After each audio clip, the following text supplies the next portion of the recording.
fazer sem também. Então, Renato, o papo, tu sabe como é que é, né? A gente é amigo e tal, já tá um tempão aí na estrada. Quanto tempo? 2008? 15 anos, né? Foi 15 anos. Mais até, né? Free Jack. Free Jack, nossa, É, Free 2004. Jack foi 2004. É, 20 anos então, mais ou menos. Quase 20 anos. Caramba. Caraca. Melhor Free Jack não todo comentar. um gurizinho. Tudo, nossa, eu era um menininho, tu Você era tinha um quantos moleque anos? também. Eu tava com uns 15 anos, né? Tu devia estar com o quê? Uns 20. Uns 29, 26? 2004, eu tinha... Não, eu já tinha 33. Tu tinha 33. 33. Moleque, mais novo 32, que eu. 33. Mais novo que eu agora. Olha só. Era um guri. Um guri. Então, Tempo caraca, passa rápido. passa rápido, né? Então, Renato, o papo aqui é assim, ó. Bem, vamos conversar sobre as coisas. Eu vou tentar objetivar algumas perguntas assim e tal, mas tu pode ir devagar, né? Tá. É porque eu tenho várias curiosidades, né? Da minha época que eu não era moleque, daí eu tava ouvindo a lenda do Renato Pimentel, de Florianópolis, o maior produtor do estado, quiçá do Brasil. Aí eu assim, caraca. E aí, claro, foi uma realização de um sonho, né? Gravar no The Magic Place a primeira vez lá. E, inclusive, entrar em contato com equipamentos de ponta, né? Que você sempre teve e tal. Então, eu queria, cara, começar um pouco sobre teu histórico, sim, curiosidades da época de o que te levou a ser um engenheiro de áudio. Sim. Né? E o que te levou... Porque você é guitarrista, né? Antes de tudo. Brasil Papai. Pedro. Tá bom. E aí, conta um pouco sobre, rapidamente, assim, a tua história e o teu interesse para engenharia. Assim, começou de um jeito nada a ver, assim, porque na minha família não tem ninguém ligado à música, né? Não tem nada ligado à música mesmo. Então, a gente começou, na verdade, por causa do skate. Olha que doideira. Eu competia com o skate, andava em half pipe, em bowl, e tava treinando para uma competição. E quebrei meu pé. Aí, quando eu quebrei meu pé, imagina, um cara que é super ativo e tal, não sei o quê, eu tinha 16 anos, 17 anos. Eu comecei muito tarde na música. Olha. E aí, eu quebrei o pé e tal, não pude fazer o campeonato. Eu lembro que eu fiquei com o pé engessado assim, junto com os jurados e tal, não sei o quê. E quando passou aquilo, eu falei, eu fiquei com medo de voltar a andar de skate. Porque eu quebrei feio o pé. Quebrei em 3 lugares e tal, meu pé ficou pro lado, assim. Então. Caraca. Então, eu precisava arranjar alguma coisa pra fazer. E eu ficar em casa incomodava meus pais, né? Minha mãe assim, você tem que arranjar alguma coisa. Vou te colocar no violão. Você quer violão clássico ou violão popular? Eu não sabia o que era clássico e o que era popular. Eu não tinha ligação com música. Sim. Aí, eu assim... Na época, eu lembro assim, eu gosto de Ozzy Osbourne. O guitarrista fazia umas coisas meio clássicas. Então, eu quero clássico. Foi isso que decidiu minha vida. Caraca, por isso que você toca pra caralho. Não, aí, porque assim, na época, tem que colocar também o contexto, Com né? certeza. Porque na época, o shred, o virtuosismo, tava bombando. É verdade, né? Sabe, era 86, 87, 88. Van Halen, então, assim, Steve Vai. no Brasil, a gente só ouvia falar de Van Halen e tal. Ainda não tinha chegado o shred internacional, mas nos Estados Unidos já rolava. E nas revistas que eu comprava de música, já mostrava o que estava acontecendo na gringa, né? Sim. Então, você via Malmsteen, quem que é Malmsteen? Quem que é Steve Vai? Quem que é Joe Satriani? Caraca. Né? Aqui no Brasil ainda não tinha chegado, mas na revista já tava, né? Assim, já falando deles e tal. Olha, galera, pra quem não sabe, nas antigas, informações eram feitas dessa forma. E demorava. Revista demorava, anos até pra chegar. Então, assim, era bem mais lento o passo. Tudo. E aí, quando eu vi aquilo, eu falei assim, e saiu um filme chamado Crossroads. O Steve Vai lá, que é do blues. Cara, quando saiu aquilo... Putz, mudou tudo. Dá pra fazer isso na guitarra? Meu Deus do céu. Aí, quer dizer, você já quer aprender a tocar. Foi aí que eu entrei na música. Começou. E aí, eu nunca, até hoje na minha vida, eu não sei fazer acordes. Se chegar pra mim e falar assim, aqui é um Lá com sétima e nona, aqui é uma 13ª. Eu monto, porque eu aprendi pelo violão clássico, eu não aprendi pelo violão popular. Olha só. Então, eu conheço as notas, eu preciso de uma 13ª e de uma nona nesse acorde. Eu monto o acorde. Então, eu não penso como um violonista. E acho que o Dudu também começou nisso, né? Porque a gente começou a ter aula junto. Que daí, como eu fiz violão clássico, minha mãe falou assim, então leva o seu irmão também. E ele ia atrás, né? Os irmãos mais... Só que ele aprendeu e eu não. Para. E aí, a gente aprendeu assim. É assim que eu caí na música. E aí, fiz vestibular, como todo mundo. Passei pra engenharia mecânica. E quando eu tava me formando em engenharia mecânica, meu objetivo era, eu vou me formar, vou viajar vou ganhar dinheiro, né? Vou para os Estados Unidos e vou estudar guitarra. Eu queria ir pro DIT, estudar guitarra lá.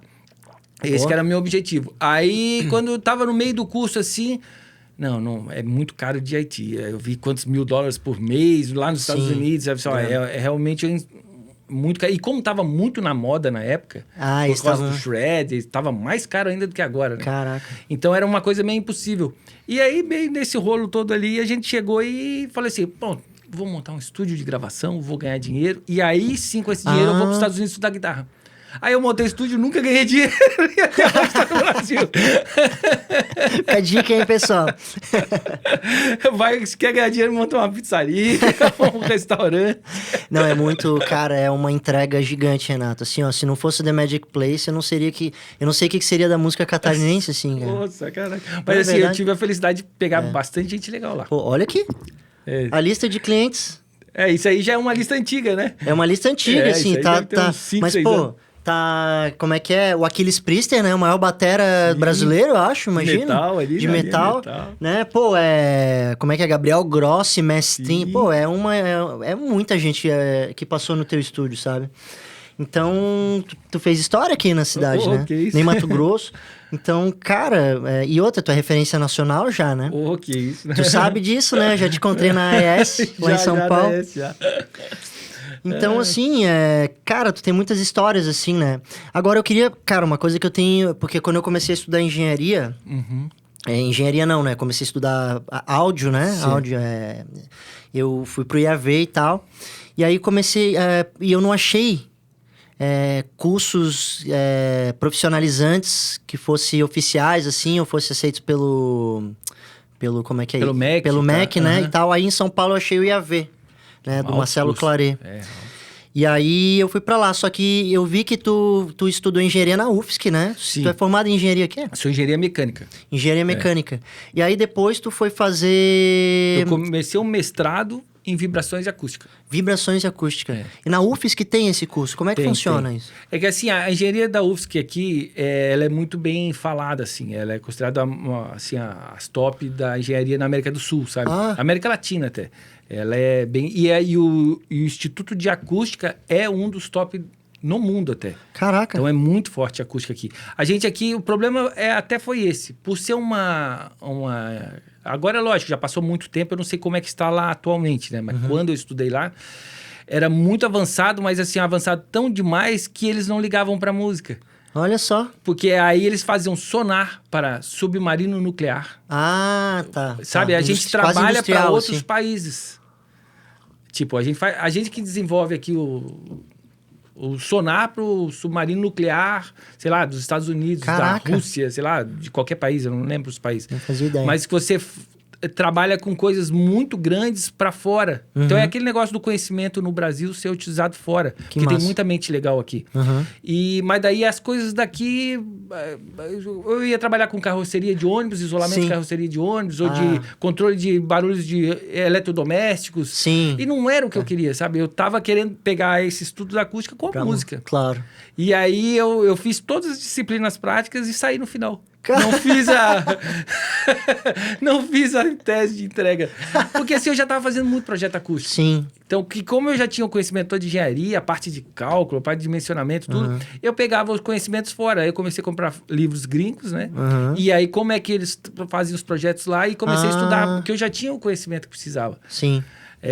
E às vezes até eu vi o contrário, tipo, o livro tá muito empírico, olha, não é só isso, tem essa explicação para isso. Caraca. Eu na época eu tava com isso na mão, né?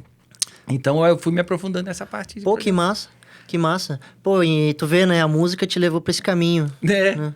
Muito massa. E realmente até hoje não tem um curso de engenharia que acústica é voltado pra música. Hoje engenharia voltado pra música, né? Talvez elétrica seja mas aqui não tem, ainda não tem. Não tem. E assim é muito, muito... Porque dentro dessa área você ainda pode se ramificar. Você pode ir pro lado digital, de software digital, você pode ir pro lado de acústica, você pode ir pro lado de música mesmo. Pô, e falando nisso, né, já que a gente entrou aproveitando o gancho, né, esse lance assim, ó, porque eu sei que é um assunto muito batido já há muito tempo, né, é muito batido, mas eu queria uma... Porque eu tenho uma opinião, né, e prática, né, opinião e empirismo, né, em relação... Mas eu queria saber um pouco a tua opinião, porque você ainda trabalha muito com analógico no estúdio até hoje, né? Sim. Só que tu é um cara que é liberal nesse sentido, que tu trabalha com digital e adora. E eu acho que isso que te torna um cara sempre por dentro das coisas, sempre atualizado, né? E muitas pessoas, artistas novos, te procuram até por causa disso. Sim. Então eu queria ver qual que é a tua visão assim, em relação a esse universo digital e esse universo analógico, e como é que tu consegue trabalhar isso no teu estúdio e no teu gosto pessoal, né? Pra trazer. Sim. É um assunto assim que nunca vai terminar, né? A gente sempre... Porque é uma comparação que não tem limites, não tem final. Não tem. E assim, não tem mais volta. E assim, eu tenho que ser bem claro, eu não tenho saudade de gravar em fita. Eu comecei gravando fita. Eu não tenho saudade nenhuma. Você imagina, se coloca na situação, você está gravando um super músico. Vamos supor que você falou ali o nome do Mestrinho e do Gabriel Gross. Os caras que têm um dia para vir para Santa Catarina, para vir gravar um trabalho, vão chegar ali, vão gravar. Eles são extremamente profissionais, vão exigir de você um comportamento extremamente profissional e um rendimento extremamente profissional, porque eles vão entregar. Então você tem que ser profissional para bancar, aguentar, segurar eles. Com certeza. Então é muito pancada. Se você tá com a fita, o cara chega e fala assim, ó, vou fazer a frase. Isso já aconteceu inúmeras vezes comigo. Aí tá, errei as 2 últimas notas. Vamos substituir só as 2 últimas notas. É na hora. Meu Deus do céu. Aí você, desculpa, sem querer, eu perdi um pouquinho antes, eu fui ansioso. Perdeu a terceira nota. Pô, mas a terceira nota é melhor, perdeu uma frase toda. Tu perdia? Perdia. Não tem andu. Credo. Então, hoje a geração vê andu, Ctrl Z, deu certo, tal, maçã Z, né, no caso. Deu tudo certo. Não existia isso. E outra coisa, você gravava uma banda. Lógico, a gente já tinha uma mentalidade diferente, porque a gente sabia que tinha um limite do músico. Então, a gente não tinha como editar a bateria tudo certinho, o baixo tudo certinho. A gente fazia o melhor possível dentro do prazo, dentro do conceito, né, e tal. Conseguia gravar. Sobrava 1 ou 2 canais para a voz principal. Caraca. Aí o cara ia gravar a voz, que é o principal do estúdio, da música. Que vai estar na frente, vai estar dando a letra, o recado. O cara vai cantar, cantou, ficou legal. Eu consigo fazer melhor. Aí você fala assim, você consegue mesmo? Porque tá muito bom. Não, eu consigo. Tá muito bom. Não, mas eu consigo. Aí ele tenta e fica sem voz. E vai pro disco a versão sem voz, porque não tem um ando. Isso acontecia muito. Muito. Caraca. Muitos discos famosos que a gente ouve poderiam ter sido melhor. Caraca. E hoje é uma coisa que não passa na nossa cabeça. Sim. Tem um andu, tem vários canais infinitos. Exato. Um Mac com M1 agora mesmo pra gravar. Nossa senhora, nossa. Porque, cara, tem esse... É que assim, o analógico, quando a galera vai analisar, eles geralmente pensam timbre, né? Som. Só que, cara, tem muita coisa que vem antes. Aí, o que acontece? Quando você tem uma produção muito grande, eu tenho, como você falou, os equalizadores analógicos, compressores analógicos. Eu adoro o som deles. E realmente é diferente. É muito próximo, mas é diferente. Não, é melhor, é pior, não dá pra fazer. Não. Dá pra fazer sem, tranquilo. Mas é um calorzinho que você ouve e você fala, olha, que legal. O equalizador mesmo, você sente mais diferença ainda. Né? Você vai, nossa, você bota a mão assim, eu não sei o que, mas é mais legal. É tudo mais redondo, né? Então, aí se você tem tempo, pode passar, você faz o reamp, passa. Essas coisas a gente consegue fazer. Aí é legal porque a gente mexe com o timbre, com a característica. Acontece sim, por exemplo, quando tinha recall da mesa, que é a minha mesa analógica lá, 40 canais. Você faz o recall. Um dia saiu mesmo se anotando os números, no outro dia não sai o mesmo som. Não é o mesmo, cara, é uma loucura. É físico, né? É físico. Componente às vezes o cara não gosta, o cliente. Caraca, e aí, né? E se fosse o digital ia sair igual o outro dia, mas o analógico nem sequer. Então tem várias variáveis, né? Caraca. E uma coisa que acontece bastante, por exemplo, eu fiz muito tempo uma versão da Mix in the box e out of the box. Fazia e dava pro cliente escolher. Cara, os plugins melhoraram tanto que, cara, 90%, 80 e poucos, quase 90% quando eu fiz, escolheram o in the box. Caramba! E aí, tipo, isso é um teste cego, digamos. Teste cego. Então, quando você vê isso aí, você fala assim, realmente, será que vale o sacrifício? O cara vai querer pagar mais por essa diferença? Entendi. Então, cada caso, cada trabalho um caso, né? Tipo, a gente gravou junto, o Michael lá, por exemplo, ele fazia questão analógico. Tudo, inclusive o delay, o reverb, tudo analógico. Não, impressionante. Então, falar nisso, ele me escreveu semana passada. Como assim? Ele tá do lado ele tá numa cidade pertinho de Amsterdã. Aí você já imagina, né? Meu Deus do céu, esse cara aí. E ele assim, cara, não sei o que, eu tô aqui fazendo música, a gente tem que lançar essas 2 músicas. Me mandou 2 músicas no vinil. Eu quero lançar contigo. Meu Deus. Que massa. Pô, que massa que ele curtiu, né, cara? Ele curtiu o espaço. É que é difícil... É difícil, assim... É que cada estúdio... É engraçado que cada estúdio que nem o teu, né? Que é um estúdio de, digamos, de alto nível, né? Alto nível mundial, assim, né? Que é diferenciado. Inclusive, a gente já vai entrar em... Puta, é muito assunto, Renato. Não, massa. As pessoas... cada estúdio nesse nível do The Magic Place, né? Do Electric Lady, esses estúdios grandes, assim... Cada estúdio tem uma característica muito única. Certo. Então, algumas vezes a pessoa assim, não, eu quero gravar nesse estúdio. Em específico, eu gostei desse tipo de som daqui, né? Quando tu chega nesse nível de estúdio, então o teu tá nesse patamar, né? Que eu sinto, com certeza. Chega tudo isso, né? não. Você acha isso também, que tem... Mas eu acho que tem uma assinatura do som, né? E eu acho isso muito legal. Por exemplo, você que estudou bastante áudio também, você sabe, assim, que às vezes, se a gente comprasse todos os equipamentos que existem nas lojas, tipo, eu tenho Neve, API, não sei o que, são marcas excelentes. Mas aí seu estúdio passa a ter o mesmo som que qualquer um que tenha dinheiro e compre a mesma coisa. Exato. Então, quando você consegue criar uma assinatura de sonora, isso é legal. Eu, por exemplo, acostumei meu ouvido, por exemplo, microfonar, usar os Schweppes, o DPA, que são microfones top e que não são comuns, né? De achar em qualquer lugar, tipo, um Neumann e tal, que são altos microfones também.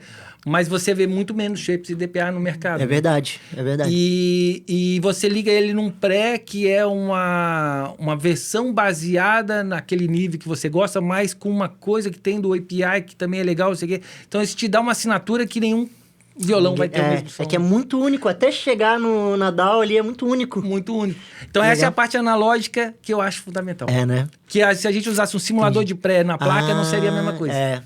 É que só tem no teu a temperatura do teu estúdio, a umidade do ar de Floripa... Tamanho da sala, tamanho da sala. Que inclusive é o próximo assunto, Renato, que eu queria entrar contigo. Eu ouvi desde a época da Free Jacking, eu ouvi uma lenda que teu estúdio demorou anos e anos para ser construído, o projeto, né, da sala demorou, e tu que é engenheiro acústico, imagina, deve ter dado um super carinho extra para fazer o teu estúdio, né?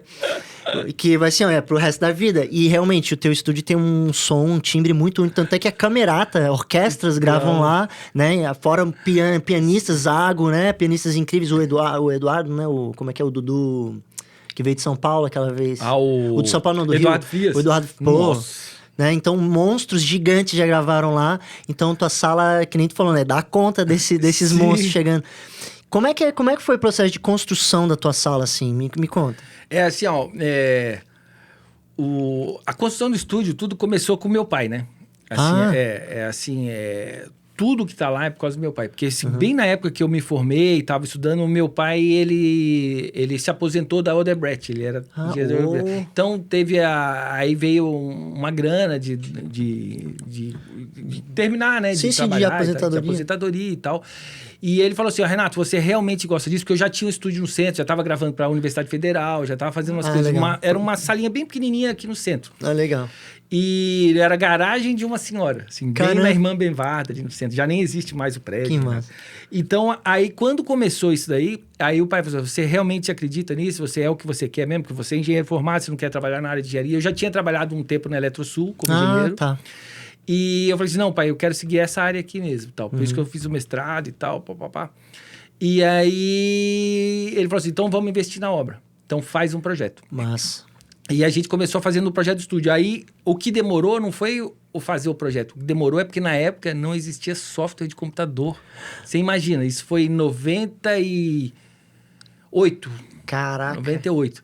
Então, que eu comecei a fazer os projetos. Naquela época, os computadores eram... Eu lembro que na engenharia, eu botava no Maticad umas contas para fazer engenharia, porque são bem pesadas. É diferente da matemática que a gente vê no dia a dia, né? Sim. É uma matemática avançada. Eu vinha pro centro, fazia minhas compras, voltava, o computador ainda estava rodando para fazer aquela conta. Caraca! Hoje, lógico, os computadores são mais rápidos. Hoje no celular rápido, faz. Né? Mas naquela época o computador ficava... E na mão, imagina o tempo. Meses.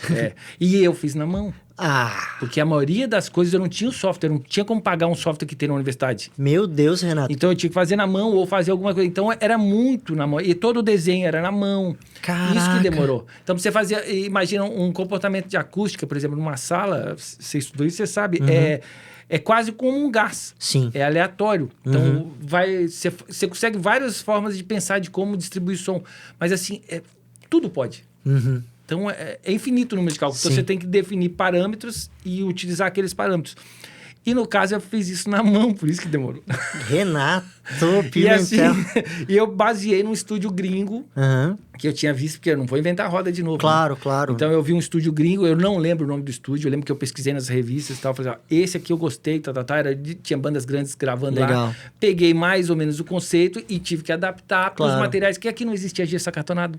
Ah, Aqui é não verdade. existia MDF fácil. É novo? Gesso acartonado é uma É. coisa nova. Isso faz Aqui no Brasil, né? 25 anos atrás não tinha. É verdade. Então, tinha, por exemplo, eu lembro que para comprar, eu fiz orçamento com outros engenheiros, e os caras falaram assim, tem na Argentina.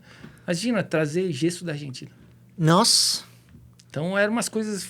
muito fora, muito surreais, caras, assim. Então, a gente ia fazer com material daqui. Uhum. Cara, você é Foi muito isso corajoso. que demorou. E assim, foi o meu pai que bancou, porque senão seria impossível, né? Imagina, é um São fora da 18 mil pedras de armação. Pra Meu você ter Deus. ideia. São 400 caminhões de terra Renato. para suportar toda a base. E todo o pilar do estúdio é feita como um prédio. Uhum. Com pilares mesmo, não é sapata de casa. Sim, pra segurar Pra o peso. segurar o peso. Tudo, parede dupla de tijolo. Tem lugares de parede que tem 1 metro de espessura. Caraca, Renato. Então é muito denso, assim, muito pesado e tal. Então é uma obra assim. E o meu pai foi fiscalizando quando eu trabalhava no outro estúdio ainda. Caramba. Tava entregando, aí depois eu fui. Que massa, que massa. Pô, baita estúdio. E o projeto da sala, então, tu pegou de uma referência de um estúdio que tu tinha curtido nos Estados gringo, Unidos. É. Tu lembra do nome? Não lembro o nome do Lembro. estúdio. Mas eu lembro que eu vi a sala e fiz os cálculos em cima. Sabia que eu queria uma sala viva. Ah, sim, Esse era o sim, conceito, sim. porque é muito mais fácil da gente matar o som da sala do que fazer o contrário. Sim. Até hoje, o Sala Viva, pô... E agora voltou na moda de novo. Super porque voltou teve na época, moda, né? Não, muito bom. Pô, eu tava ouvindo o disco do Red Hot Chili Peppers, né? Aí eu tava ouvindo até Californication, Tá. assim, cara, como pô, as bateras são lindas, Vem, né? né? Do Nirvana, tal, com David Grohl. É muito vivo, assim, as bateras. Eu tava vendo... Quem é que fez o do Nirvana? Ele tava mostrando... Butch Vig? O Butch Vig. Aí ele tava mostrando o som seco da bateria, ele começa a botar o som da sala. Meu Outra Deus, coisa. cara. Pega os discos do Foo Fighters também, ele faz isso, ele vai mostrando, vai levantando assim a bateria. Começa a abrir. Esse é o som que eu conheço. Audioslave, você ouve bem a sala, assim. Esse é o som, é muito, cara, pô, então assim, ó, pô, vou gravar assim e tal, cara, como o cálculo, a estrutura do estúdio faz diferença. Cara, né? é físico. Um bumbo de batera, assim, lógico, você consegue gravar uma batera boa numa sala pequena, com certeza dá. Mas uma coisa é física, um bumbo de batera vai emitir uma onda sonora, uns 60 Hz, muito grande. vai estar 7 metros de comprimento, 6 metros e pouco. Então, a sala precisa ter mais do que isso, pra ele formar. além do espaço da batera, para gerar. Então, a sala precisa ser grande para ter pra gente poder fazer isso de subir o rumo da sala. E sentir, né? Sentir. Não, muito animal. muito pega o animal. Abbey Road gigante, a sala. Nossa, cara. Porra, não, é muito massa, muito massa. E eu fico feliz que a gente tem aqui essa possibilidade, né? De trazer um som, que é referência até afetiva, né? E, pô, muito massa isso, assim, que o The Magic Place consegue trazer isso pra gente, legal. né? E aí, cara, eu queria falar... Eu vou falar, talvez, dos artistas hoje, só que eu queria falar um pouco antes do Brasil Papaya, né? Tá. Pô, eu sou fã, né? Eu vejo o Brasil Papaya, sei lá, é que eu peguei o Brasil Papaya depois, né? Quando eu podia sair, né? Então, meu primeiro show do Brasil Papaya foi no Red Café. Nossa, no Red Tocaram Café. Red Café. Quando nem existia Iguatemi, o Vila Romana, não existia nada, não existia assim. nada. E aí vocês tocaram lá, eu lembro que o meu amigo Fabinho, ele falou assim, cara, tu tem que ver esses caras tocar, eles tocam esse solo do Steve Vai igual, e não sei o que, deu assim, não acredito, eu vou lá. E, pô, eu queria fazer uma homenagem ao Brasil Papaya aqui, né? massa. Falar um pouquinho que, pô, é uma banda... Porra, de grande sucesso nacional, né, cara? Pô, uma banda histórica, né? Eu diria, de rock. Sim, né? sim. Autoral, né? Eu acho que a bandeira de levar música autoral É isso aí que a gente sempre... E instrumental. O objetivo da Brasil Papai sempre foi tornar a música instrumental mais popular. Então a gente não queria fazer música para músico, quebraceira, não. É fazer um instrumental que as pessoas conseguem se identificar fácil. Então pode ver que as melodias são simples.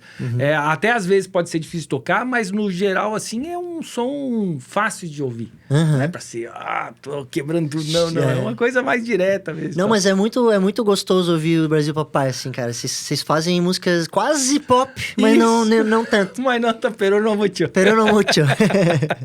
É bem esse mesmo conceito. Isso, a Papai tá fazendo agora 30 anos. Começamos em janeiro de 93. Janeiro de 93, então. Eu e meu irmão em Laguna, a gente tava nas férias, aí eu tive um sonho. E sonhei com a capa do primeiro disco completa. Aquele do Bugio? É, um mamãozinho cortado. Um mamãozinho. O primeiro é o mamão, claro. Corda redondinha, com as bolinhas de gude, uma xepa de cigarro e um chinelo velho. Eu vi essa imagem pronta na minha cabeça. Caraca! E o nome Brasil Papai. Aí eu cheguei pro meu irmão e falei assim, a gente tava começando Eu tinha uma banda de cover, tocava aqui na noite, chamava Dix, tocava Berro d'Água, os bar que nem existe mais, né? Carol Munchausen e tal. Cara. Que era em volta da UFSC, os barzinhos que a galera universitária e tal. Eu toquei 2 anos assim na noite. Sim. E o meu irmão tocava lá. Meu irmão era novinho pra caramba, tinha 14, 15 anos. Tocava lá em Tubarão com uma banda de cover também. Caraca. E só que o Dudu já solava pra caramba com 14 fenômeno. anos, era um bicho. e aí a gente falou, vamos tocar junto... Nós dois, mas sem o problema de ter um vocalista. Sem ter a treta do vocalista. Aí nós fizemos... E nós gravamos uma demo que nós gravamos tudo. Gravamos uma bateria eletrônica, gravamos num estúdio lá foi o primeiro estúdio que teve a DAT. Caramba! Em Santa Catarina. Olha só. Em Tubarão. O cara veio de Nova York. Era um batera de uma banda que a gente gostava muito. Ele veio de Nova York, trouxe um Haddad, cara preta ainda, aqueles antigão. E a gente foi lá e gravou em 8 canais, toda a demo da Brasil Papai. Animal. E aí aqui teve um movimento que era muito legal, chamava do Micróbios Gravações, que era uma gravadora que reuniu vários músicos, Primavera nos Dentes, tudo da época, né? Brasil Papai, acho que Funk Buda também. Caramba! Ele juntou uma galera que tava na época ali, e o Roca Rei, e cada um vendia cotas. Você fazia como se fosse uma rifa, assim, cada um ganhava tipo um carnê com 25 e ajudava, era um crowdfunding roots. E cada um tinha que vender e sustentava o CD da próxima banda. Pô, que massa. Então era um coletivo muito legal. O conceito era muito legal. A primeira banda a gravar foi o Primavera nos Dentes. E aí a gente chegou, na época era o Márcio Furtado, que era o coordenador desse projeto aí. Chamava Judas Iscariotes. Ele falava, não diga que eu não avisei. Aí a gente chegou pra ele e falou, nós estamos com o trabalho pronto. E a gente já tinha aparecido na TV, sabe? Já tinha uma exposição. É, uma exposição... Porque foi meio novidade instrumental naquela época de rock, né? A galera nunca tinha visto. Até hoje, na verdade. Né? Mas na época era mais por causa daquele negócio da informação que você falou. Não tinha YouTube. Sim. Então, a gente já tinha visto numa revista gringa, mas não tinha aparecido aqui ainda. Massa. E aí, quando a gente tocou, aí ele falou assim, não, então eu coloco vocês na frente. E aí passou a gente pra segunda. A gente foi a segunda banda. Fomos gravar em São Paulo. E daí que saiu o meu estúdio. Pô, que massa. E daí eu conheci como que era o processo de gravação pra valer. Legal. Fiquei 40 dias em São Paulo. Dormia no chão do estúdio, porque não tinha dinheiro pra pagar o hotel. Caraca. Novidade pros músicos, né? Tá aí, o nome Brasil Papaya, como é que... Veio no sonho. Veio no sonho mesmo. Pronto. Todos inclusive foi o nesse jeito, sonho. tudo. Prontinho. Caraca. Aí eu mostrei pro meu irmão falou assim... É estranho, mas é legal que não parece com nada. Eu falei assim, então vai. Caraca. Aí virou que massa. Pô, mas o nome Brasil Papai é muito bom, né? Mistura Brasil e alguma coisa gringa. Que é, muito massa. E é bem o que a gente tem a proposta. Que legal. Exatamente. Legal. Pô, é sonzeira, cara. Brasil Papai muito massa. E aí, do Brasil Papai, como é que estão teus projetos? Porque tu tem vários projetos, né? E esse projeto com a Camerata agora, né? Que você tá já há anos, né? Em parceria com eles. Vou fazer 15 anos. 15 anos de parceria. Cara, que massa. Camerata também é um patrimônio, né? Tem 30 anos também, tem 30, 31, sei lá. Né? E eles estão sempre trazendo novidades na questão da música erudita, né? Em vez de se fechar, eles se abrem. São liberais também nesse aspecto. Não, isso aí é muito... Pô, e muitos projetos legais, né? Inclusive, eu já tive a honra de participar de um deles. Né? E como é que tá, cara? Como é que estão esses projetos com Camerata, o Jefferson lá? Não, muito mal. Até tivemos uma reunião hoje de manhã já. Pô... Mas, assim, o projeto do Rock Camerata foi muito legal, porque, assim, a Camerata era uma instituição já firmada, mas de erudito, né? E, assim, a gente sabe como é difícil Opa. Como é difícil a gente abrir espaço para música instrumental, é o perrengue da papai até hoje, né? A gente chegar e mostrar para ó, vamos tocar ali. Aí os caras, mas você não é pop, não pode tocar nesse festival. Você não é metal, não pode tocar no festival metal. Então não vão tocar onde? Pois é. Né? Não é rock, não é leve, não é pop, não é jazz, então não vai tocar onde? Então a gente meio que tinha que abrir espaço. Não, mas deixa nós tocarmos pra vocês verem como que é. A gente tá no meio disso tudo. Tem tudo um pouquinho. Legal. A Camerata era a mesma coisa. Ela, como erudito, também vai num público. Sim. E aí, um dia, eu acho que foi o Daniel Galvão, o maestro Jefferson. O Daniel Galvão é o cello e um dos vocalistas do Rock Camerata. O Rodrigo Paiva, que é um dos bateras e percussionista. E o maestro Jefferson conversando, falaram assim, pô, a gente podia fazer um evento de rock. Fazer um especial e juntar a orquestra, porque lá o Deep Purple fez isso em 73, 72, pois não sei o quê. O Rick Wakeman fez depois no Brasil em 75, a gente podia fazer um.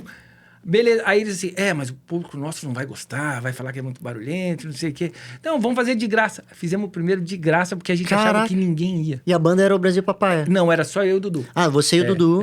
E aí o baixista era o Calegari. Calegari, pô, caramba. Grande monstro, grande monstro. E o batera era o Paiva.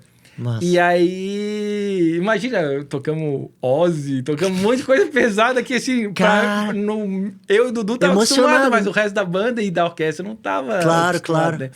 E nós fizemos show e encheu, cara. Encheu tanto que foi obrigado a ter 2 sessões no mesmo dia. Caramba, foi no SIC. No SIC. E aí explodiu muito. Aí no ano seguinte, Deu só certo. que todo mundo assim, deu bastante gente porque foi de graça. Aí no segundo ano foi no TAC. Tupiu. Voltou. Na hora. Mas não deu. Aí ele disse, mas deu muita gente. Aí o terceiro ano foram fazer de novo. Não, agora nós vamos ter que começar a cobrar. E acabou virando o produto principal. Que legal. Foi o que foi bancando. Vê, né? E tá há 15 anos. Fizemos. E inclusive tocamos no Rock in Rio. Rock in Rio, pois é. Tocaram Rock in Rio com papai. Papai Steve Vai. Caraca, que momento, hein? Não, aquilo ali, qualquer um que falasse pra mim, eu falaria que era maluco. Com o ídolo. O cara que influenciou tudo. O começo da papai passou pelo Steve Vai. Com certeza absoluta. Se alguém um dia chegasse pra mim e falasse assim, você vai tocar com Steve Vai, você é maluco. Você vai tocar no Rock in Rio, você é maluco. Agora você vai tocar com Steve Vai no Rock in Rio, aí eu ia chamar de pirata. Meu Deus, conta essa história aí. Como é que tu ficou sabendo que o Steve Vai ia tocar com a Camerata e que tu ia estar nesse rolê? Nossa, isso aí foi uma história longa, assim. A gente quase não tocou. Quase não tocou. Na verdade, assim, o Steve Vai veio pro Brasil. Na verdade, era o Al Jarreau que vinha pro Brasil. Aí teve algum problema de contratual, não sei o quê, e tiveram que chamar outro artista para substituir. E veio o Steve Vai. Chamaram o Steve Vai. Aí o Steve Vai falou que tinha um projeto com orquestra. Que ele já tocou com a orquestra da Holanda. Ele toca com algumas orquestras no mundo, né? Mas acho que o Metropolitan Orchestra, acho que é da Holanda, ele tem um material gravado até. Partes dele, né? Não completo. E assim, é animal, é casca grossa, né? Sinistro. E aí ele propôs parece que esse projeto e tal, e os caras do Rock in Rio lá queriam fazer um All Stars, chamar um monte de músico famoso, montar uma banda para tocar com Steve Vai e uma orquestra. Acabou, não sei como, a orquestra de Florianópolis sendo escolhida. Caramba! Eu acho primeiro porque ela tem know-how de tocar com rock, né? Que é muito diferente, tanto pra gente popular como pros eruditos. É verdade. É muito diferente. É uma linguagem bem... Muito distinta. O jeito de pensar a música é diferente, e aí você tem que se adaptar. Então, é legal E eu acho que a Orquestra do Rio de Janeiro lá já tinha tocado no Rock in Rio uma vez, então eles procuraram outro e tal. E como aqui já tinha um know-how bem forte, já sabe tocar se ouvindo, né? Com headphone e tal, isso aí é outra coisa diferente. E aí, você conseguindo fazer isso. E chegando nessa escolha, assim, vai ser isso mesmo, vai ser a orquestra e vai ser o Steve Vai. Juntos os dois. Cara. Aí falou assim, e quem que vai ser a banda então? Nós queremos All Star. Aí, quando a gente viu o repertório, o maestro falou assim, não, esse repertório não dá pra tocar sem ensaiar. Claro. É muito difícil. Ele tem que vir pra Floripa. E ele não vai vir pra Floripa. O Steve Vai não vai vir aqui ensaiar. Então, tem que ter uma banda de confiança, que eu possa treinar todos os dias, que eu possa passar todos os dias com ela e tal, não sei o quê. Aí ele falou assim, não, então vamos ver com a papai. Vamos ensaiar... Foda. Mas não temos garantia que vocês vão tocar. Nós ficamos 6 meses tocando só com clique, porque o batera a gente sabia que não ia ser nosso. E o Steve Vai é bem... Muito rígido.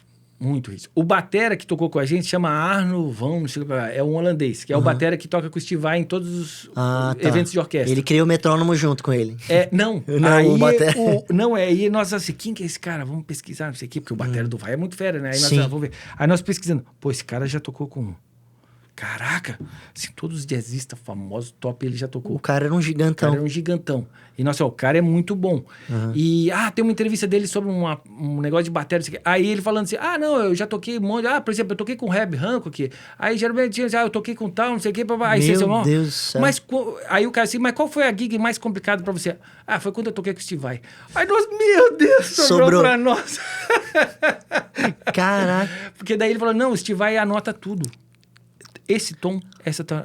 Tudo, porque é tudo dobrado com a guitarra. Tudo. Então, sim, quando você vai tem que fazer a muito virada, afinado. tem que ser tudo certinho, porque tá de acordo com a guitarra, com a corda, com o naipe de sopro, com os Caramba. metais e não sei o quê. Então, é tudo calculado. Sinistro. Então, não dava pra improvisar. Não.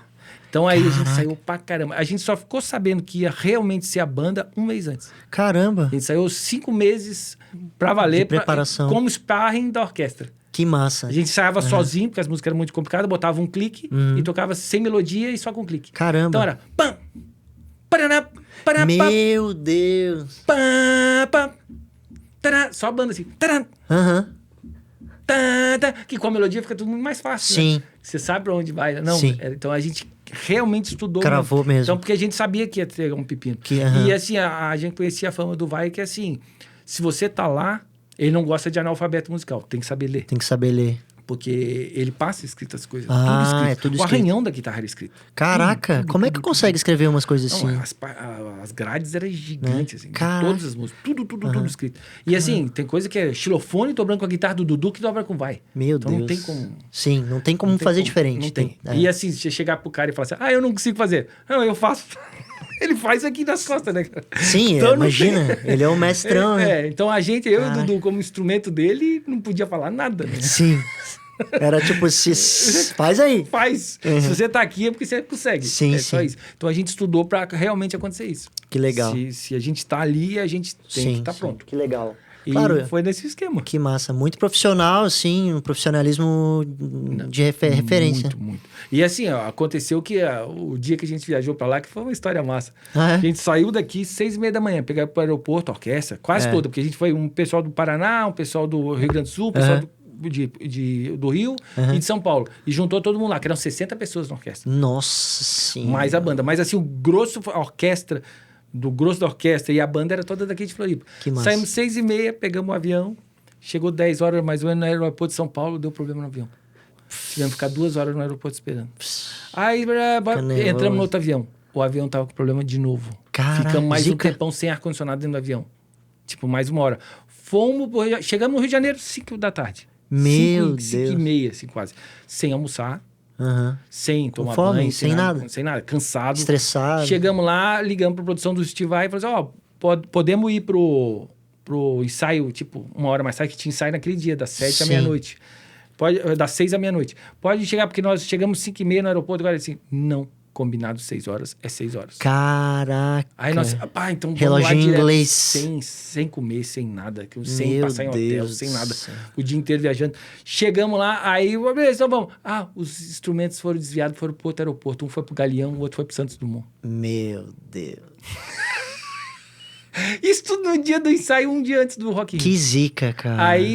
Aí os instrumentos foram de ônibus e a gente foi de ônibus também, mas direto pra lá. encontro. Chegamos lá com mala, com tudo. Cheguei lá, meu ampli não estava montado. Putz. Porque eles chegaram e falaram assim, é um guitarra à base e o guitarra vai. só. Eu assim, não, fui eu que fiz Fiz o palco, rider. o rider todo, a distribuição do palco, tudo. Fui eu que fiz aqui.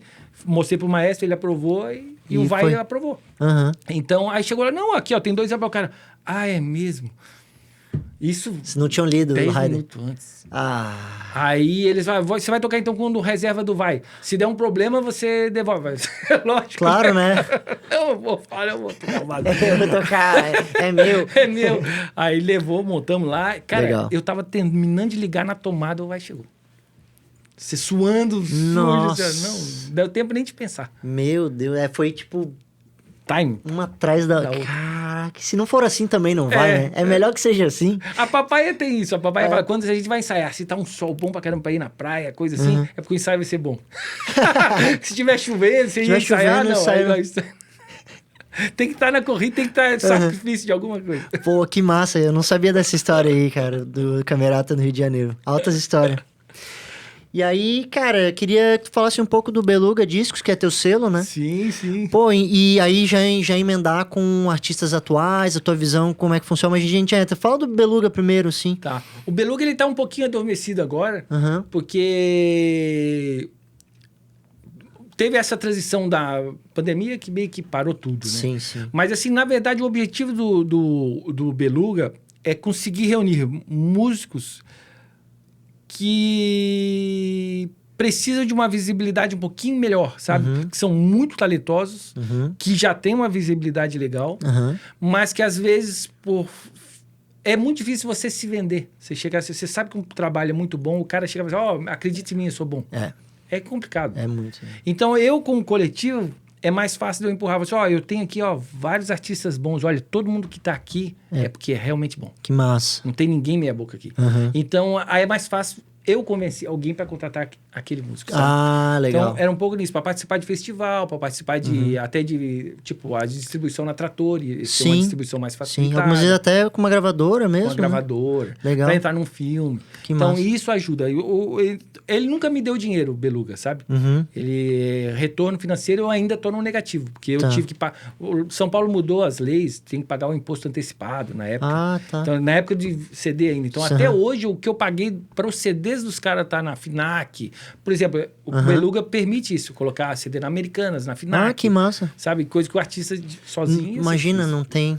E aí, mas eu tive que bancar todos os impostos antecipados. E até hoje eu não tive retorno desses impostos. E tu é sozinho na Beluga? Assim. Isso. Na verdade, é o estúdio. É o estúdio, né? O Beluga é o nome artístico. Artístico do The Magic Place. Mas tudo é nota do The Magic. The Magic Place. Pô, mas que legal, porque hoje em dia, aí já entrando nesse assunto, né? Como é que tu vê o artista como profissional de quando você começou a gravar e agora? Melhorou bastante. Melhorou muito. Eu acho que, assim, melhorou até porque as pessoas têm acesso à informação. Tipo, YouTube. Sim. A gente está aqui trocando ideia, as pessoas que assistirem já vão, olha, isso aqui ele já passou por isso, aquilo já passou por isso. Não vou fazer isso para não acontecer isso. Não tinha isso antes. Sim. A gente só lia em revista, como você falou... Um mês depois. Lembra que o Gil falou pro Caetano em 75? A gente tá vendo em 95, Sim. 20 anos depois. Então, é aquele negócio. É uma informação que vinha muito depois. Hoje não, hoje é na hora. E você ainda pode dar o toque, não faça isso porque, distribui por aqui que vai não sei o quê. Então, hoje as informações são muito mais legais, muito mais rápidas, né?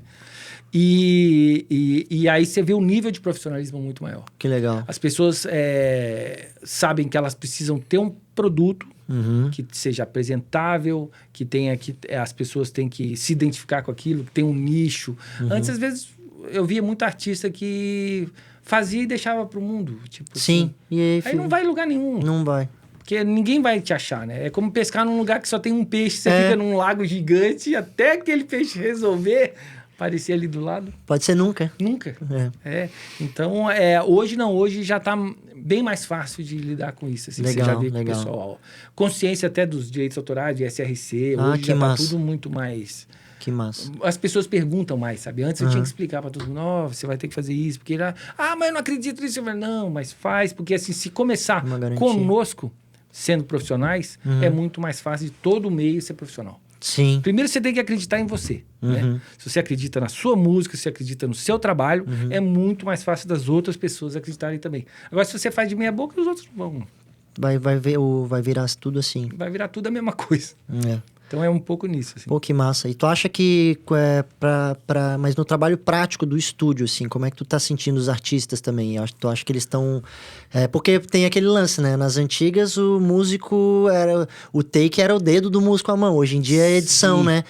Então, tu acha que tu sente muito isso? Porque tem esse lado, tem esses dois lados, né? O lado que eles estão mais profissionais em termos de mercado e de posicionamento como produto, mas ao mesmo tempo como músico. Claro, nós temos músicos incríveis aqui, né? Sim. Né? Como é que tu tem sentido essa diferença? Tu tem sentido, sim? Eu sinto a diferença de um jeito um pouquinho diferente. Não muito nesse aspecto, assim, sabe? Tipo, o que eu sinto é o seguinte. Hoje, para quem não tá no estúdio, quem tá fora, o público consumidor, é mais difícil de saber quem é bom e quem não é. Antigamente era mais fácil. Porque hoje a gente pega alguém que não sabe tocar, a gente consegue fazer um trabalho muito massa com ele. Editamos tudo, cortamos tudo, afinamos tudo. No final sai um produto muito bom que quando o cara for tocar ao vivo, não vai rolar. Sabe? Então, o consumidor, não, entre aspas, saiu perdendo. Porque ele não sabe quem realmente é bom. Sim. Agora, e antigamente não tinha como disfarçar. Sim. Cara, na fita não tinha como... ou quando tinha pouca edição, não tinha como... Hoje já dá para quase fazer milagre. Realmente tem trabalhos assim que você fala, não, é muito ruim, o que eu vou fazer? Aí no final, cara, saiu bom. Esse cara rolou. Ficou bom. Ficou bom. Então, para nós no estúdio, a gente sabe só que vai dar mais trabalho ou menos trabalho. Mas não vai ser o... Que músico bom, é como você falou. Teve antes, teve hoje. Até uma coisa, por exemplo...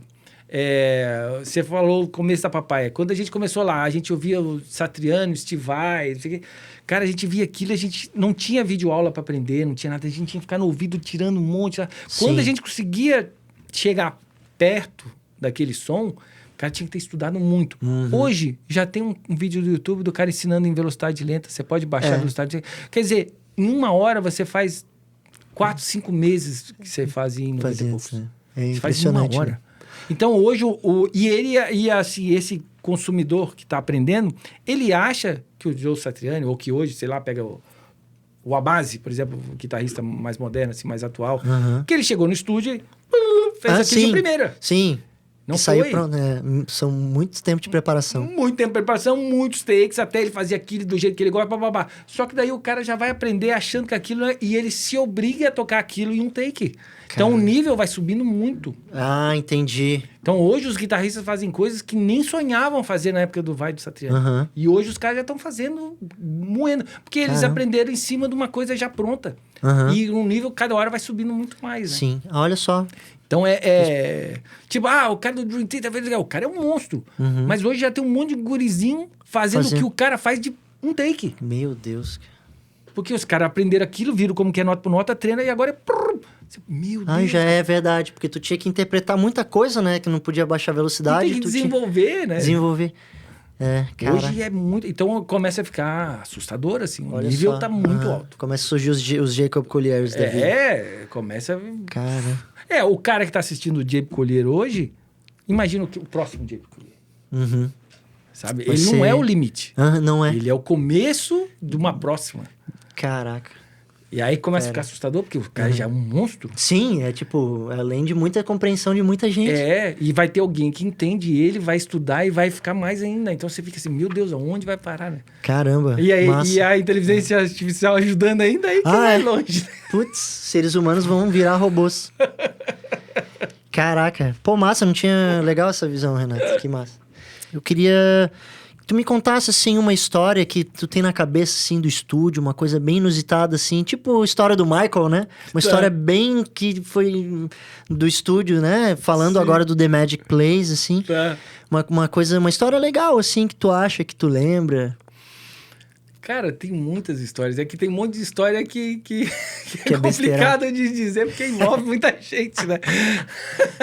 Os caras brigando, os caras não sei o quê, os caras fazendo feliz ali. Então tem de tudo, assim. Mas, assim, o estúdio é um lugar que, assim, o The Magic Place, pelo menos o conceito, até o próprio nome já diz isso. É um lugar que eu quero que quem vá lá sinta que está realizando um sonho. Pra gente tornar o sonho dessa pessoa real. Mas que ela vá lá sentir bem, sabe? Então, eu tento fazer o máximo para não ter a minha cara no som. Eu quero extrair, tipo... Eu gosto de produtores nessa linha, tipo o Rick Rubin, o falecido Tom Capone. São produtores que não é que eles vão chegar e vão tocar ou vão falar, não, faz assim. Não. Eles pegam esse diamante e dou um tratamento nele que esse diamante fica animal. Ah, Ou seja, você extrair do músico o que ele tem pra falar. Não eu colocar minhas coisas e falar, ó, Sim. faz aqui que vai ficar... Eu sei que vai funcionar. Mas não é o cara, sim. sabe? Sou eu empurrando Legal. algumas ideias que eu sei que funcionam. Que, não, você chega só daqui, então faz isso aqui que vai dar certo, ó. Ah, tá, não gosto disso. Eu gosto Legal. eu gosto de brincar com a galera de jogar uma pedra. Então, assim, quando a gente grava músicos muito experientes Sim. e feras, a gente acaba não fazendo isso, né? A gente deixa os caras rolar, porque os caras vão sempre surpreender a gente. Sim. Mas tem músico que precisa desse feedback. De um estilo. E que quer esse empurrão, sua cutucada Pra poder dar uma... pra dar um up. E assim, eu já vi gente chorando de Olha só. felicidade. Olha só, emocionado. Cara, Renato, obrigado. Eu não sabia que eu conseguia fazer isso. Sabe? Isso é Legal. o máximo que pode Pô. chegar, sabe? Você viu que o legal. cara... Pô, solo de guitarra mesmo, eu já vi muita gente chorar. Mas chorar. O cantor também. Cantora, né? Chega assim, ó. Eu não sabia que eu conseguia fazer isso. Caraca, que Sabe? massa. Porque não é porque foi além, é que chegou aonde era pra chegar. Aí a maior satisfação é isso, sabe? Quando você consegue fazer isso, ó.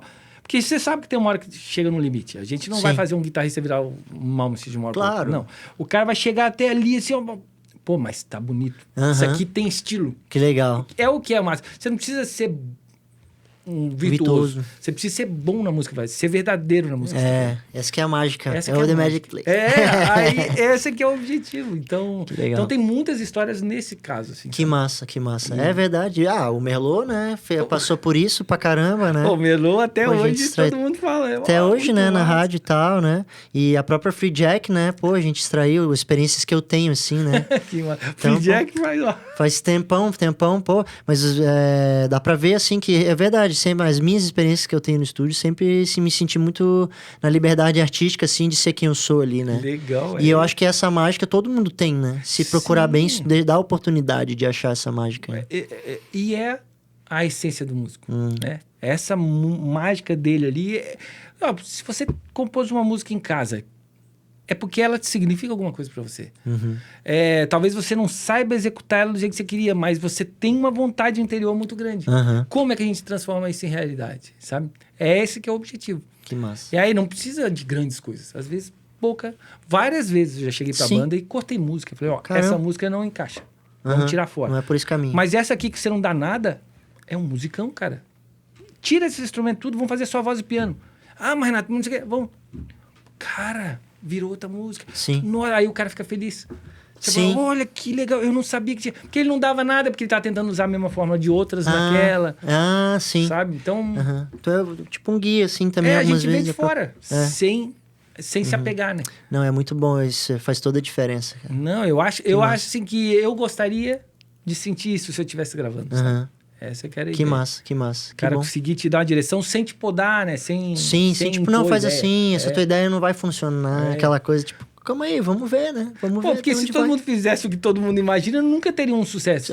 Exato, se fosse Eu tudo não- igual.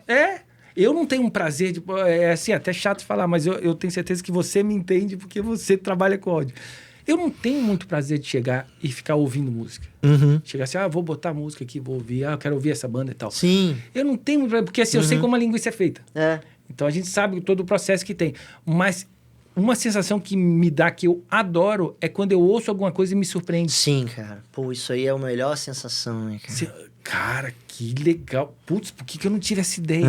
Cara, que mais. Pô, Não, isso aí é. Isso é ouvir música pra mim. Muito. assim. Pra mim, isso também é ouvir música. Com certeza, Então, Renato. e independente do estilo, independente de qualquer coisa. Sim. Você ouve, cara, que ideia massa. Pô, eu piro, eu adoro. Eu penso muito que nem tu, assim, nessa, com certeza. Aí quando você passa isso pro próprio cara que compôs a música, sabe, já teve assim, mas inúmeras, assim, eu não consigo te falar. O cara chega com a música lá, com os acordes normais, cantando e tal. Sim. E eu falo assim, ó, legal. Aí o cara me traz gravado tudo, uma demo e tal. Eu assim, ó, legal, mas vamos pensar de um jeito diferente? Eu vou pensar na sua música. Aí a gente chega e assim inverte, sabe? Inverte as coisas assim, chega e fala assim, ó, peraí, deixa eu dar uma pensadinha na sua música. Não, eu tento não deixar a pessoa presa ao tempo de estúdio. Tá, Sim.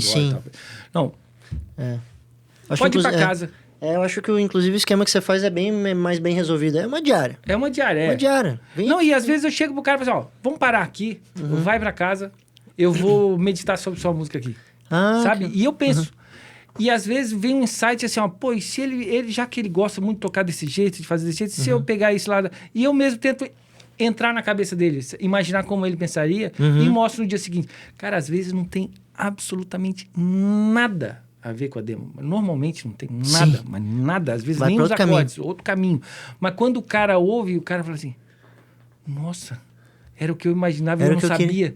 Olha só. É que é difícil, né? A música é subjetiva. É subjetivo. Aí, cara, ele começa a gravar com um nível muito melhor. Com uma vontade muito maior.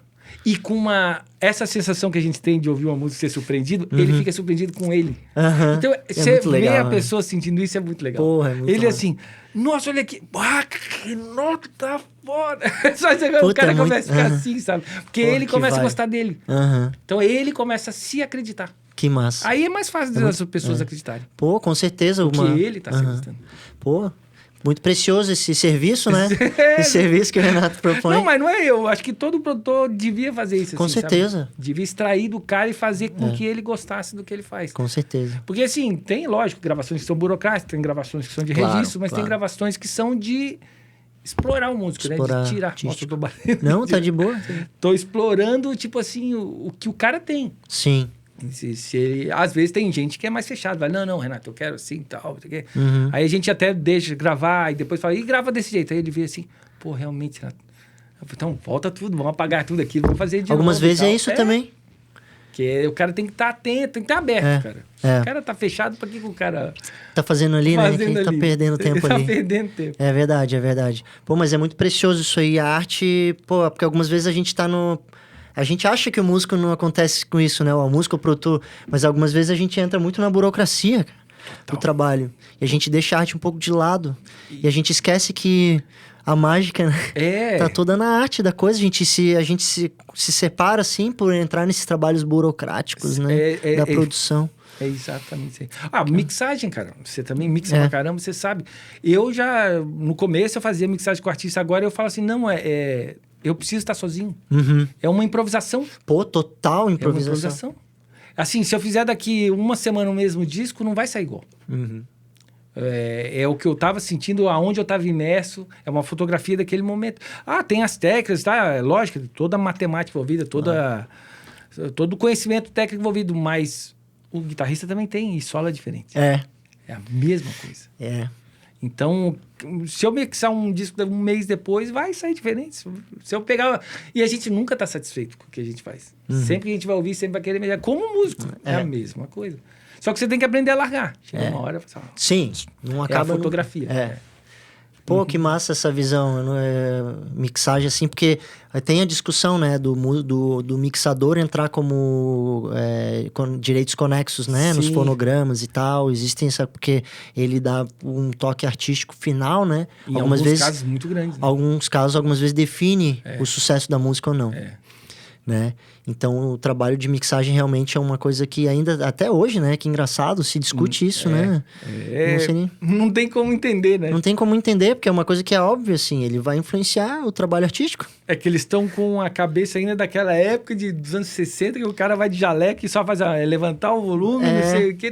E mesmo naquela época já influenciava. Imagina agora que você tem as ferramentas na mão, né? Exatamente, sabe? Pô, é muito detalhe, assim. O mixador tem a última palavra, digamos, né? Talvez o masterizador, digamos, né? Sim, mas o masterizador é mais né? É mais limitado, né? É mais limitado do que o mixador O cara pode fazer tudo. Tudo. Pode estragar, pode melhorar.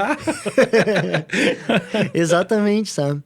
Então, cara, é engraçado. É engraçado. E assim, música... Cada um tem uma parte, né? Tipo, música é conceito, né? Total. Se você for olhar assim, por exemplo, o produtor musical tem que ter um conceito. Se não tiver um produtor musical, o artista tem que ter um conceito. Se o artista não tiver conceito, o mixador tem que ter um conceito. É verdade. Mas algum deles tem que dar um conceito, porque senão você vira uma salada de fruta. É verdade. Você começa a misturar uma música assim, a outra assim, outra assim, e você não sabe quem que é o artista, ele fica meio perdido. Isso não quer dizer que o disco tem que ser igual. Não, mas é que ele tem que ter um conceito. Tem. Por exemplo, eu gravei agora o disco, achei um disco da Joana Castanheira. Cara, a gente chegou e botou um conceito. Nós vamos fazer um disco sem overdub. Olha só. Disco sem overdub, Caraca. com a vibe do ao vivo, porque a influência dela, assim, é a Elis Regina. Sim, total, Só que é moderna e tal, mas com um pouquinho de sertanejo e tal. Assim, ó, vamos fazer um disco sem overdub. A gente foi até o fim. É difícil você conseguir manter um disco de 11 músicas com o mesmo conceito. Imagina, e não tem overdub. Mas a Joana Casseira é alto nível, né? Muito, Cantora mas de alto nível, a banda também toda. gigante. Não, pessoal, e assim, todo mundo respeitou. Não vamos fazer overdub. Isso foi que muito legal, massa. que legal. Porque daí você tem uma limitação que te faz criativo. Sim, daí tu trabalha com o que tu tem, é verdade. Como tu cresce dentro quando tu define uma coisa. É até para mixar. Eu quero um som que seja vintage, mas com um toquezinho moderno. Mas eu não quero parecer high-end, não quero parecer também, tô lo-fi, eu quero estar num lugar único. Que então, legal. você tenta, de propósito, vou estragar esse som aqui de propósito para ficar que aqui. Massa. Esse aqui eu quero fazer isso aqui. Você acha um equilíbrio para estar num lugar que ninguém tá. Que legal, que massa. Então, é massa para você cutucar assim, porque assim, é a sua assinatura, como você falou, né? É assinatura. É assinatura. Então, tudo faz parte, assim. Assim, no caso da Joana, eu também assumi como produtor. Então, eu tinha liberdade para esses timbres e tal. Né? Eu vi no Spotify que tu entrou como produtor ali. Sim, eu vi ali. Aí tinha o diretor musical, que era o João, né? O Joãozinho, então aí foi muito legal. massa, porque daí a gente trocava informação. E a Joana sabe muito o que ela quer. Então, a gente chegava, isso. Não, tá, não sei o que. Blá, blá. Então, ficou aquele negócio que você consegue trabalhar sendo criativo dentro da limitação que nós mesmos impomos. Né? Só que ao mesmo tempo faz expandir em muitos outros lados. Muito. Que algumas vezes é mais do que se tu... Como é que é aquela coisa? Aquela música de pagode. O que eu vou fazer com essa tal liberdade, né? Sim. Se eu tenho muita liberdade, no final eu não... É aquele negócio, te dou uma folha em branco e um lápis. Você só vai desenhar preto e branco. Mas pode desenhar altos desenhos. Sim. Não precisa ter um monte de cor. Exatamente. Entendeu? Perfeito. Às vezes o monte de cor não vai ficar tão legal quanto aquele preto e branco. Exatamente. Você tem muita opção algumas vezes. Então tem muita coisa legal de trabalhar assim. Pô, que massa. Esse lance de trabalhar em estúdio é muita coisa, né? Que nem tu falou, né? No início da conversa. Pô, a gente ramifica, né? Tu mesmo, quantas ramificações de trabalho tu faz, né? Engenharia acústica, produção musical, engenharia... de som, técnico de som, guitarrista de orquestra, consultor. Que mais, cara, sabe? São tantas ramificações. E realmente a demanda tem pouca... Demanda não, tem bastante demanda, mas tem pouca gente especializada, né, nessa área aqui, assim. Em algumas áreas tem pouco, E assim, é como eu te falei, a gente forma na acústica, mas não voltada à música, né? Então, você tem que meio que se especializar por fora para poder trabalhar. Então, eu faço muito projeto de outros estúdios, né? Entre aspas, concorrentes, eu faço quase todos. Faz quase todos, é verdade. Nossa, eu já entrei em uns 10 estúdios e falei assim, o Renato que fez para mim. O Renato. E lugar também, casa de show, essas coisas, tudo eu faço bastante. Restaurante, para que tenha música. Sim. Não, animal. Pô, e é uma área realmente muito extensa, né? É um conhecimento muito sério. Que o cara... É uma área muito séria, assim. Você estudou no IAV, né? Estudei no IAV acústica. Eu fiz aula com o Daniel... esqueci o sobrenome dele, da WSDG. Pô. Sim, é a maior empresa do mundo, acho. A maior empresa do mundo de engenharia acústica. E assim, engenharia, né? De engenharia acústica. E assim, você sabe da importância que às vezes tem uma acústica numa repartição pública. Pô. Se tivesse um tratamento acústico bom, eles já te atenderiam melhor. Exato. Não estariam cansados. Questão de saúde pública. Saúde pública. Só que eles não dão bola. Então, aos pouquinhos... não dão bola para tanta coisa, né? Agora que está começando a ter acessibilidade para surdo, agora que está tendo acessibilidade na rua. Na calçada. Então, imagina a acústica, ainda vai demorar ainda. Vai demorar para chegar ali ainda. E o pior é que com fone de ouvido, essas coisas, né? Tem uma geração vindo aí que algumas vezes com problema auditivo grande, assim. A semana passada eu fui assistir um filme Tinnitus. Um filme nacional. Bem legal, E fala sobre isso aí. Olha só. A exposição ao ruído, e é uma doença irreversível, né? Sim, não tem então, tem que tomar muito cuidado para não ter. E o pessoal com fone de ouvido o dia inteiro e tal, às vezes isolado do mundo. Sem contar também o perigo de andar com fone. Eu conheço pessoas próximas que morreram atropeladas. Caramba! Tá andando de fone de ouvido, passa um ônibus e Caraca. Então, assim, te desliga do mundo, né? Então, Te desliga. tem que saber dosar, assim. Ainda mais os fones agora tem o Tem um cancelamento. cancelamento. Putz, Então, é mais cruel ainda. Então, tem que ficar ligado. que assim. pira, né? Pois mas é um assunto sério, assim. Eu lembro quando eu fiz IAV com tá Esse na Daniel- Daniel com C, Daniel Crispi. Sabe? Vai ver. E aí, a primeira aula foi isso, de segurar como saúde pública, né? Foi a primeira aula da engenharia acústica foi sobre saúde pública. Olha. Aí foi uma fono, Tá. lá junto com ele, falar sobre essas questões. E falou que tinha... eles deram uns números lá que eu não lembro agora, mas era bem alarmante, assim, e era bem claro, com surgimento de fone de ouvido, essas coisas assim, né? Como aumentou o como número. aumentou a incidência de pessoas com problemas auditivos, né? E a questão da cidade mesmo, né? Sim. A questão da própria cidade como um ambiente...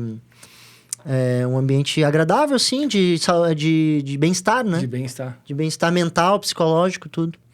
Se o cara vive num ambiente barulhento, caótico, de trânsito alto, o cara fica nervoso por natureza, sabe?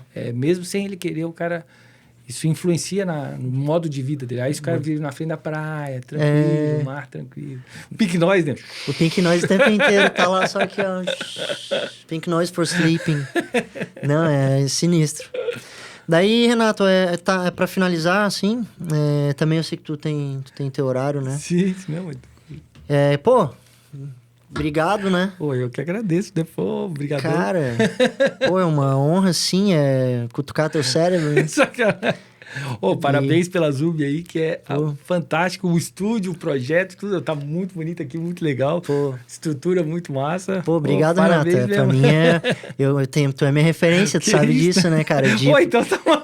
De profissionalismo, assim, e de tentar fazer as coisas com uma seriedade, né? E em prol de Obrigado. sempre melhorar um serviço, né? Num determinado lugar e tal. Então, pô, Não, mas muito massa isso. E e eu vou fazer uns programas, inclusive com o Dé também. Ô, que massa. Sem Manda um abração certeza. pro Dé. Vou deixar ele Gravamos fazer. eles faz Pois é. pouquinho tempo atrás. Pois ele me mostrou a mix, cara. Pô, que Foi massa. que sonzeira, cara. Ó, Meio Clube da Esquina. Meio, música, né? cara, muito Clube da Esquina, cara. Muito Clube da Esquina, meio com Castelo Branco, assim, uma mistura, assim. Isso. Porque eles fazem umas composições mais nessa linha. Cara, muito lindo, assim. A camerata, meu Manda ver, Deus, né? que arranjo lindo, Não, cara. esse disco que vai sair agora vai ser muito massa. Que lindo, cara. E você entrou como produto. Como é que é esse disco aí?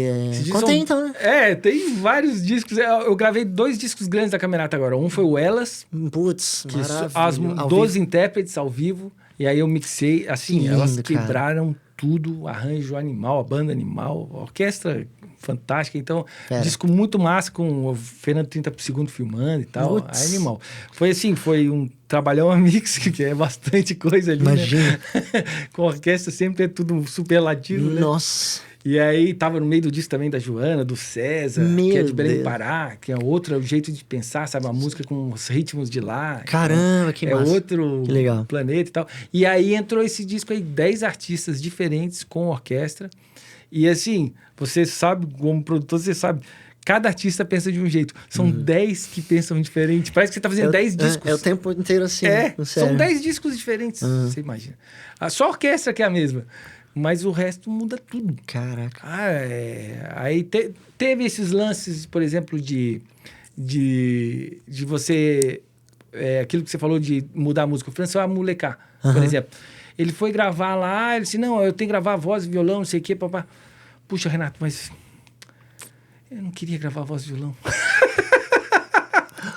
Aí eu assim, como é que você não mostrou a música? Mas é que daí... eles vão associar com... parece com isso, parece com aquilo, parece não sei o quê. E eu não queria... eu falei assim, pô, mas você toca baixo? Por que você não grava baixo e voz? Será que pode? Eu falei, cara, a música é sua. Pois é, vale tudo. Você tem que ser feliz com você, não sei o quê. Então tá, então vamos fazer. Aí fez... cara, ficou um musicão, cara. Baixo e voz e orquestra, Tô cara. louco pra ouvir isso. Ficou animal. E aí ele assim, vou botar uma flauta. Eu falei, bom, legal, vamos botar. Aí ele fez a flauta e tal, a gente falou, pô, ficou legal, mas... eu acho que a flauta não era o ideal, não. Acho que a gente podia arriscar alguma coisa diferente. Ele disse, eu também tô achando. O que eu faço? Você faz percussão de boca? Faço. Então faz aí. Começamos a improvisar. Cara, ele arrebentou. Que massa. E a gente gravou percussão, vocal, baixo e voz. E voz. E ele era pra ser voz e violão. Que legal. Mudou Totalmente. E ficou criativo, único. Único. É a cara dele. Porque cara dele. ele é único. Quando Quando eu ouvi, eu falei assim, agora eu tô sentindo... Que legal, que legal. Então, é isso que deixa feliz, né? Que massa. Pô, muito legal. Esse disco... exemplo vários. Esse disco do Camerata, eu tô louco pra ouvir, assim. Eu vi só... Cara. Porque o André tá vindo aqui de vez em quando, aí eu ouvi uma versãozinha lá da... Eu vi a mix já, né? E aí ele mostrou pra mim, queria opinião e tal, assim, cara... Porra, não, impecável. Não, a música dele. Joana cantando muito. Todo mundo, né? Cantando muito, sim. Mas arranjo foi tu, Jefferson? Como é que foi os arranjos? Os arranjos tudo do Zago. Do Zago. Os arranjos de todas as músicas foram do Zago. Arranjos, assim, fantástico. Lindo, né? Fantástico. E assim, essa música em especial do Sem Certeza ali, a letra... eles escrevem muito bem. Né? Muito massa. E eles interpretaram muito massa. E casou muito com a orquestra. Muito. O Zago gravou piano junto. Pô, cara, é verdade, ele gravou... Ele ficou emocionado. Imagina. Porque realmente tudo encaixou, sabe? Tem músicas que encaixam, né? A música, ela fica, digamos, épica, né? Épica, Ela fica uma coisa muito grande, assim, emocionada, assim, emocional. Né? Emocional, é a palavra mais certa. Não, fica... Não, muito legal, cara. Muito massa mesmo. Que ela te toca, né? Não, eu acho o André... o trio ali, o André, a Joana e o Léo... Grandes escritores, assim. Os três juntos tem uma simbiose massa. Né? Sim, eles escrevem... Eu sempre me impressiono com a letra que eles trazem, eles... Tem uma coisa ali que é muito especial, assim. Muito diferenciado. Eles têm um bom gosto natural, né? Muito. É bem legal o trabalho. Sempre sai trabalhos legais, assim, deles ali. Pena que, né, podiam estar lançando mais coisas, né? Né? Só a Joana que, a Joana tá lançando um baita trabalho agora também. Muito Mas massa. Eles têm que lançar. Não dá pra ficar muito cozinhando, até ficar perfeito. Não. Tem que chegar e fazer, porque... É a fotografia. É isso aí. É o que a gente quer ver hoje, né? O que a gente quer ver hoje, e tá tudo certo. Nós estamos esperando. Queremos ver com as imperfeições, com as perfeições, com tudo, porque amanhã veremos outra coisa, tá tudo certo. Como a gente fala, tipo, usando Elis Regina, imperfeição pra ela, mas pra nós é perfeição. Pra nós é perfeição. A gente não acha imperfeição. Ela pode ter reclamado, eu não cantei isso aqui, mas pra nós é aquilo, a música é aquilo. É verdade. E é animal. Então tem que botar. A perspectiva daquele que está do lado atrás do microfone, né? Atrás do volante, né? Sim. É sempre outra, sim. É muito louco, né? E a gente nunca sabe o que vai tocar o espectador. A gente não sabe. Não sabe. Por mais que tenha milênios de arte e música no mundo, assim, a gente nunca sabe o que vai tocar. Se soubesse, seria jogar na loteria, sabendo o resultado, né? Exato. Não tem. Exatamente, sabe? Não, é muito louco isso. Vários discos você vê que na época que saía vinil ou CD, o cara botava, bota essa música aqui. 2 exemplos básicos. O Kiss, num disco de 1976, chama Detroit Rock City. Eles colocaram Beth, que é uma música de piano e voz. Piano e voz, uma banda do Kiss, não tem nada a ver. Eles botaram em penúltima música do lado B. Foi a música que mais vendeu do disco de longe. Eles não davam nada. More Than Words. Mentira, do Extreme? Do Extreme. Era um disco pesadão, quase não entrou a música. Botaram ela, que ela é acústica, voz e violão. Ela disse, vai ser bonitinho, mas assim, pra acessar um públicozinho, mas quem vai vender é o outro. Nada. Vai ser incomparável o número de views. Não. Incomparável. Que loucura. E aí, a segunda música desse mesmo disco é uma música que eles gravaram em casa, com violão de 12. Botou um microfone de lapela. Gravou. E aí tentaram refazer em estúdio, não ficou bom. Usaram aquela versão de lapela. Foi a segunda mais executada. Porque era acústica natural, assim... Sentimento, né? Sentimento. É que nem aquela versão do Cazuza e daquela... Como é que é? Sim. Eu preciso dizer que te amo, te ganhar... Bebel Gilberto? Cara, eles gravaram a pior gravação do mundo. Não, aquilo é um gravador no meio, numa sala de visita, ou sei lá, nos bastidores. E é a versão que todo mundo ama, não tem outra versão. Exato. Tão bonita quanto aquela. O feeling, né? É o feeling. É muito do momento. Não, a arte, a música tem muito disso, né? Muito legal. Aconteceu isso no estúdio agora. Eu não vou te falar o problema que deu, mas... Tava gravando disso da Ana Paula da Silva. Putz. Que é... Ana, vem! Ana! Eu tô só te esperando pra vir aqui. Eu sou muito fã. Que é, assim, incontestável, né? Você sabe, o talento absurdo. Absurdo do absurdo. Ela tocou uma música ao vivo, voz e violão. E quem tava me ajudando no estúdio era o Léo Guedes. O Léo Guedes é um amigo que de vez em quando vai lá dar uma massa. força e tal. O Dé falou que é um queridão, adorou trabalhar com ele. Pô, que massa. Ele vai e volta. Agora ele não tá mais no estúdio, mas de vez em quando ele vai dar uns freela lá e tal. E aí, nesse disco ele tava. E aí, nós estamos gravando assim. E assim, você como produtor, como eu, a gente sabe que a gente já viu a linguiça sendo feita, então a gente não acredita muito na música como a música é, né? A gente sabe que vai montando para se tornar uma música. E ele chegou assim, Renato, eu tô voltando a acreditar na música. Ele me falou. Porque assim, é aquilo que ela tocou, já podia ir pro Spotify. Sim. Pronto. Já estava mixado. Ela mixa a voz com o violão. Não, ela é uma musicista, é uma instrumentista. Instrumentista fantástica, alto voz, nível, alto fantástico. Nível. Já é equilibrado. Ele atrás de mim assim, Renato, já pode ir pro Spotify?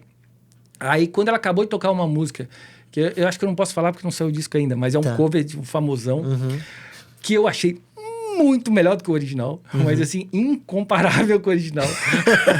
E que o original é pontuado pra caramba, mas eu acho que não tem a mínima comparação. Que massa. Quando acabou de tocar, eu fiquei assim, ó. Sabe quando você é tocado pela música de um jeito assim que te assusta? Sublime, né? Que a gente faz tempo que não sente por trabalhar com música. Eu fiquei assim, aí eu fiquei meio assim, tipo, aquele vácuo. Ela lá na sala, eu e o Léo aqui. Aí eu olhei pro Léo. Quando eu virei pra olhar pro Léo assim, o Léo tava chorando. Cara! Aí, assim, não foi só em mim que bateu. Bateu mesmo. E essa música teve um N probleminha, que não é nem dela, é um probleminha meu, técnico, de gravação, mas assim, é micro. E ela assim, Renato, eu tô em dúvida. Eu falei assim, não interessa. O feeling que você colocou naquela música, que fez chorar, fez a gente... É muito acima de qualquer probleminha que possa existir. O feeling é isso, é como você falou ali, gravou. Bebel, Gilberto e o Cazuza ali, deram play. E foi o momento, né? É um momento. E quando dá esse momento, cara, você não reproduz nunca mais. Nunca. Não existe isso aí. Nunca e ele não é inexplicável o que é, como é que é, a gente não sabe, mas a pessoa tá muito à vontade, tá muito conectada com ela mesma. Foi isso que aconteceu. Isso aí ficou raro. e vai entrar no disco. Cara, e assim, ninguém vai descobrir nunca o que foi. Tudo certo. Não dá, eu ouvindo não percebi. Mas assim, eu sei que tem, mas eu ouvindo não percebi. Que massa. É, porque foi um feeling que não tem como. E foi um take que a princípio não era pra ir, mas... E foi um take. Que legal. Foi do primeiro. Talvez essa seja a mágica. É a mágica. Eu não acho que talvez, eu tenho certeza. Essa é a mágica. Que porque massa. assim, ó, aquele feeling, cara... A gente que tá acostumado a estar na frente de artista o dia inteiro, sabe que é difícil chegar. Não, pô, é difícil, cara. Quando bate, você, opa. Quando bate, e é difícil mesmo. É difícil. Arrepiar ali, cara, não é qualquer coisa. Cara. Pô, você vê o cara chorando, o cara que já teve 2 estúdios na pois vida. é. Produziu pô, muito. um cara que já também tá chorando. Não é fácil fazer chorar. É fácil. Principalmente um produtor e músico. Exatamente. Então... É mágica. Cara, que massa. Pô, que legal que o estúdio tem proporcionado esses momentos para artistas e, pô, quem se beneficia com isso são as pessoas, né? O público que vai entrar no Spotify e ouvir esses trabalhos. Tomara né? que você tem muito Não, com trabalho certeza. massa. Cara, que massa que vai ser esse trabalho com a Ana Paula. Que massa. Pô, Renatão, queria, novamente te agradecer aí. Renato Pimentel, gente. Renato Pimentel, The Magic Place... uma pessoa que tá há muito tempo em Florianópolis trabalhando em prol da arte, sabe? Por amor. Muitas vezes, maioria das vezes, talvez por amor. né? Mas trazendo, todo esse conhecimento, todo esse talento e toda essa generosidade pra cidade, pro estado, pro Brasil. Obrigado. Pô, agradeço muito, Renato, ter vindo aqui. Pra mim é uma, sabe, né? Uma honra inenarrável. Inenarrável. Eu que ter agradeço você aqui, o convite cara. aí, pô. E, parabéns e sucesso aí pra Zumbi, pro projeto aí que tá arrebentando. A estrutura, tá tudo muito massa mesmo. Pô, obrigado, Renato. Tamo junto, cara. E aparece lá no estúdio, né? Pra gente fazer mais gravação junto, Pô, né? mas com certeza. Agora eu serei o artista dessa vez. Agora eu tô preparando as coisinhas mais artísticas. Agora eu vou Mas vai do como outro artista e como produtor também, Não, que você mas manda muito pra caramba. Não, com certeza vou pegar uns projetos paralelos aí pra fazer isso aí. Pô, Renato, animal, cara. Animal. Massa. Gente, The Magic Place, galera. Coisa linda, hein? Valeu. Massa.